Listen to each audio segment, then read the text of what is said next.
What's good, y'all? It's the Demouchet REACT, and we're back with another video. Who we got today, C? Today we're back with another American reaction. Yes. Super excited about this video, guys. If you're new to us and we're new to you, make sure you scroll down, hit that subscribe button, and turn on the post notification bell because we're on the road to 100K.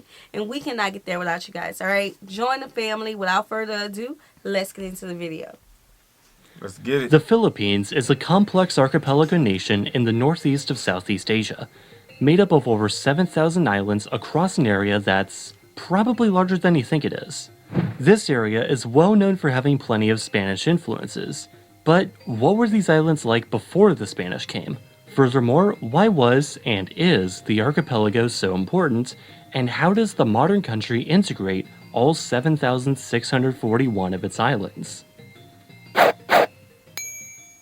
First, let's understand Philippine geography for context. The modern Philippines can be easily divided into three island groups: Luzon, the Visayas, and Mindanao. Luzon, as a region, holds around 62 million people, while the island of Luzon by itself has a population of 53 million, alone making up more than half the country's population. Luzon is also home to what's known as Metro Manila, a megacity of 13 million made up of a collection of different smaller cities, including the capital Manila and the largest individual city, Quezon City. The city of Manila is the densest city in the world, with more than 43,000 people per square kilometer. That's like 0.04 people per square meter. For context, Macau, the most densely populated territory in the world... Hold on, wait a minute. Could you imagine that? 0.0... What? Can you imagine that? No. Because I know how you like your space. Yeah, that's like us being in our room. And we just couldn't be in our room because the houses would be smaller. It's like addies, like a whole bunch of addies. Maybe. Yeah. That's small. We gotta look at the homes. We haven't seen any homes from the Philippines yet. Yeah, and I hope he goes into depth about it, like drop that angle down, because we got a space that we're looking at all the islands that they have. Right. So. Right. You gotta go back 10. You know, I'll be stopping at the wrong time. It's alright though. 33,000 people per square kilometer. That's like 0.04 people per square meter. For context, Macau, the most densely populated territory in the world, holds around 21,000 per square kilometer. In fact, the second, third, and sixth densest cities in the world are also located within Metro Manila. Luzon as a whole is highly urbanized, with some of the country's biggest and most important deepwater ports, and accounts for nearly 2/3 of the country's GDP. As a region, Luzon is also associated with the islands of Mindoro and Palawan, together the Mimaropa region to the southwest, as well as the Bicol region to the southeast. Second are the Visayas, comprised primarily of Bohol, Cebu, Leyte, Negros, Panay, and Samar, though Palawan can also sometimes be included in this list. The peoples of these islands speak several different yet closely related Visayan or Bisayan dialects, and are also where Ferdinand Magellan first landed, and was later killed. Lastly, Mindanao is the southernmost cluster of islands, and its western portion remains predominantly Muslim to this day.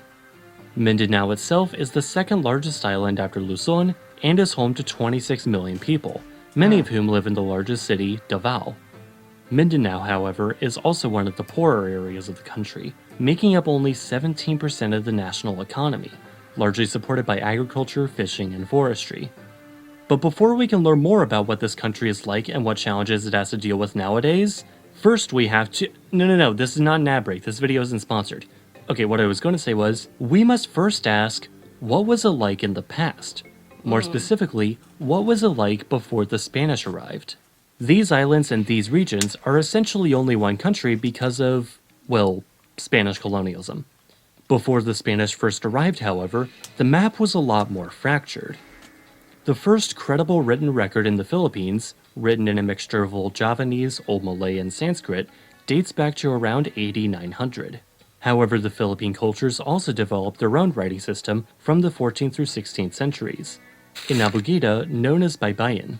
I very briefly mentioned it in my video on why India and also Southeast Asia have so many writing systems, but Baybayin is part of the Brahmic family of writing systems, a descendant of Kawi which itself descended from Brahmi, which may or may not, it's still very disputed, descend from Aramaic, itself sharing a common ancestor with scripts including Latin, Cyrillic, and Arabic. Phoenician. Back in those days, the islands were home to a whole host of different polities. While certain areas were often controlled by outside powers like the Brunei Sultanate, it was also home to small polities like Ma'i and Tondo. These states often adopted a form of government known as barangay, as small polities anywhere in size from small communities to city-states. Rulers took one of many different titles depending on their region, from sultans in Islamized areas to rajas where there had been extensive contact with Malaysia and Indonesia, to lakans among the Tagalogs. Interestingly, barangays are still a thing in the modern Philippines as well, though these centuries they form the smallest administrative divisions in the country. Just below municipalities, themselves just below the... Wait, hang on. Alright, I want you all to guess this right now. Does the Philippines have states or provinces? Vote now on your Great phones. question. Provinces. Provinces. The answer is provinces. All right, so there's more. So since they have so many different languages, is Spanish a more spoken language in each province, or is it more of the Indigenous. indigenous language? Since they have so many, you know what I'm Yeah. saying? I would think it would be the indigenous languages because Yeah. although they were once colonized by the Spanish, I feel like people hold on to their culture in a way, regardless of being oppressed. I feel like it would be more of those Yeah. because you got you got to think when we were covering the Philippines like 2 years ago, we were learning about the different languages, and I honestly think it would be more people speaking English now than I think I've heard that Spanish. as a mention once, but Yeah. because he said that it's more Spanish speaking, then he mentioned that there are so many languages, over 50, Yeah. I believe, possibly for each province. You know what I'm saying? That just raised the question, like, Yeah. that raised the eyebrow, actually, like, how is that what's so? that language? Tagalong? Ooh. Tagalong? That Ooh, one. that, That y'all, one. y'all gonna need a Everybody speak dictionary that. for I that feel like one. it would be more of their indigenous. Yeah, let's go with that one. I think Yeah. so as well, too. Yeah. But I just want to see what the followers had to say Yeah, about maybe. that. I mean, yeah. I ain't gonna go 7,000 islands? there. We'll check. More than that, but, just speaking, 7,000, and I That's think a they're lot. speaking their natives, Yeah. if anything. Yeah. As if to show just how diverse they have always been, the Philippines can be divided into 134 ethno-linguistic groups, with 135 languages native to the country. Wow. The 135th Native being the indigenous national ones. language, Filipino, an official variety of the Tagalog language, co-official in Tagalog- government Tagalog. alongside That's it right there. English. That's it right I there. said Tagalog. With 135 languages It's native to the Tagalog. country, the 135th being the national language, Filipino, an official variety of the Tagalog language, Tagalog. co-official in Tagalog. Tagalog language. So that was the language that we have recently had learned about Yeah, yeah. in the Philippines. Yeah. Okay, all right, we're getting somewhere, y'all. government alongside English. I guess it's a little like how English. Indonesia's national language, also to unite a group speaking hundreds of native languages across a diverse archipelago nation, is a Malay-based dialect called Indonesian. With English being an official language alongside Filipino, and thus being a mandatory subject in school, while Spanish has no longer been required for decades now, See? the Philippines while. technically has the fourth largest population of English speakers in the world, with over 30,000 native speakers, and around 90 million speakers in So it's more native in English, less Spanish. Though there's- Filipino too. Filipino. Yeah, but Filipino, right? So okay, We getting somewhere, y'all. got it. Yeah, Got it. Yeah, total. The Philippines is one of the very few countries in Asia to have Christianity as its major religion. I probably don't need to tell you this, because colonialism. Before they were taken over by the Spanish, though, the Philippines were largely Islamic, and Hindu before that, and early folk beliefs before that, and part of Pangaea before that. Back in the Wow. 14th century, an explorer named Makhdum Karim left his province of Malacca, bringing Islam to the Philippines. He converted the Hindu king Raja Baginda of the Sultanate of Sulu to Islam. No Star Trek fans, that is not a coincidence. And then marrying his daughter, just for good measure. Islam became increasingly popular after this conversion, following an inflow of Muslim traders from the Middle East, Malaysia, and India. Today, the oldest mosque in the country is named after him. But just 140 years later, another influential guy would show up in the Philippines. His name was Ferdinand Magellan. When it comes to colonialism, the Philippines is sort of like a reverse Thailand. When Magellan came to the islands in 1521, he claimed the archipelago for the Spanish crown, naming it after his friend Phil. Then he was shot by an arrow and fatally killed on the island of Mactan. 3 further expeditions were sent, all ending in disaster, with Miguel Lopez de Legazpi establishing the first Spanish settlement arrow and fatally killed on the island of Mactan. 3 further expeditions were sent, all Actually, it was during these later expeditions After Philippines. when the Philip island II. was named after Philip. Oh. Okay. Okay. The islands look like it's a person fighting. I was gonna say a camel. A camel. I don't see a camel. When it expands back out, it got like the legs and Oh, the okay. little swivel at the top, Okay. almost like an S, like the beginner of your name. Okay. Okay, just check it out. Watch, just check it out. ending in disaster, with Miguel Lopez de Legazpi establishing the first Spanish settlement on the islands in Cebu in 1565, and Manila 6 years later. Alongside the soldiers, however, also see it came first, missionaries, I see with the aim of converting the local population to Roman Catholicism, a mission which nowadays seems to have been about 82.9 to 85% successful, with of course the notable exception of the Muslim sultanates of Mindanao and Sulu. Then, to very briefly summarize things, there were a series of revolts throughout the 19th century, which were all brutally suppressed until the rebels started to gain the upper hand. At which point the US, also fighting a war with Spain, basically said, "Hey guys, y'all want some help fighting the Spanish in exchange for another 50 years of foreign rule?" Traveling between the islands, both historically and in modern times, is primarily done by... Well, you're looking at the map, how do you think they get between the islands? The Rocinante? Aside from any cheap Cebu Pacific flights, there also exist a series of privately and publicly run ferries. Many of these ferries might also serve the Philippine Nautical Highway System, also called the Road Roll-On Roll-Off Terminal, or RORO system, a series of 3 different integrated highway and ferry routes forming the backbone of the national transport system.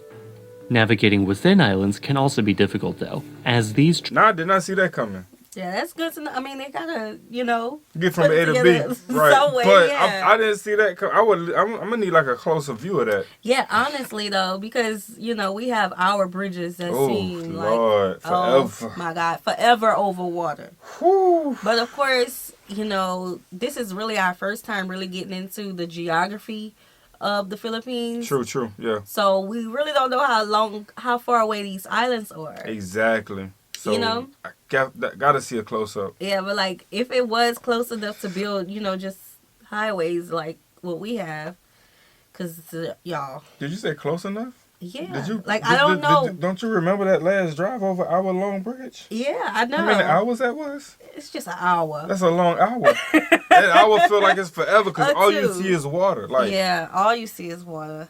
Man. Yeah, And there's no shoulder. mhm. So if something happens to your car, baby, you gotta look. Ain't no gas station nearby either. So I'm just tropical volcanic islands are incredibly mountainous and extremely forested. Now, you remember how I talked about how dense Metro Okay. Manila can be? Turns out that also applies to cars, as Manila is infamous for its traffic. Who'd have thought the densest city in the world wouldn't be a good place for the least density-friendly form of urban transport imaginable? According to the TomTom Traffic Index, as of 2019, just so we don't have to account for COVID lockdowns, Manila was ranked the 2nd most congested city in the world, Wow. scoring 71%, meaning a trip from point A to point B took on average 71% longer than 4 it would hours. have without congestion. It also doesn't help how little the city's public transport truly serves the demand it receives, with long waits for the MRT or LRT not unheard of. Thus, it is clear that Manila needs help with its mass transit woes. Not you, Elon. In addition, however, with them literally lying on their own tectonic plate, the Philippines is often subject to intense earthquakes and volcanic eruptions. I swear, I'm not the only one noticing parallels between the Philippines and Indonesia, am I? The 1991 eruption of Mount Pinatubo in particular required more than 20,000 be evacuated. Combine this with the increasingly frequent and violent typhoons due to man-made climate change, and the struggle of keeping up well-functioning infrastructure becomes more and more apparent. Even with all these geographical challenges to contend with though, the Philippines is still one of the most important countries in the Asia-Pacific region, even if they're routinely forgotten about through what I like to call the New Zealand effect. I'm like, hey, you put our New Zealand people under the bus a little bit. Just joking. But So my question is, what would be the best transportation for you guys, from getting to A to B? You know what I'm saying? Because I know flights are always available, but he ain't mentioned not once about flights. well, yeah. He said anything that about would flights. but that would be expensive. I believe that. Because the flights, you got to pay for the maintenance, the crew, the gas, and more stuff. That would be expensive. But I say more ferries to get from point A, like how he showed on the map, point A to point B on water. What else? The traffic is crazy. More highways. They managing it. It is being managed, but more highways probably would just like overhead. loosen it up. Yeah, a lot of congestion going on. Bullet trains, if Bullet possible. trains. Yeah, just those. That's yeah. We would love to learn more about the Filipino culture. You guys wanted us to react to this. Yes. Chad, this was a lot of information, but we want to learn more about the people, the culture, the food, more fun stuff, interesting things. Yeah, I think doing a geography version of it though, and getting an overview of everybody's perspective of how they're living is a good way to start it off. It is. It's like y'all want to react to our culture, huh? Oh, come to the classroom. Then I can do everything check else. this out, right? Because if we don't go to the classroom and we see a spot that we really like, we go out there and then we realize that the traffic is always it takes hours to get to where you got to get. Yeah. The from A to B, you got like maybe one bridge to cross over. So yeah, this you know what I'm saying? Nice. So yeah, it was dope. Nice. Y'all know we just like to laugh and have fun. Thanks. But we hope you guys enjoyed this video with us. Like this video, subscribe, turn on the post notification bell. We have enabled our super thanks if you like to support the channel that way, as well as our join feature to become a VIP member of the channel. Send in your reaction requests to our description box below. We'll see you soon. Peace.